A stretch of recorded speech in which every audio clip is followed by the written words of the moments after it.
Frogs दुनिया के best jumpers होते हैं।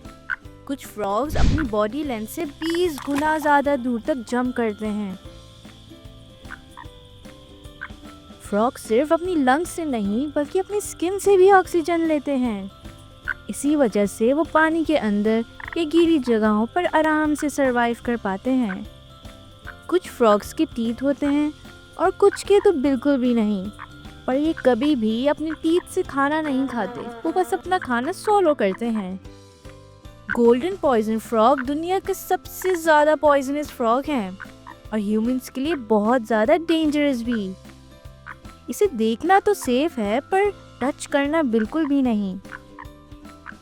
हर फ्रॉग ग्रीन नहीं होता, कुछ फ्रॉग्स रेनबो जैसे कलरफुल भी होते हैं, जैसे हार्लेक्विन ट्री फ्रॉग।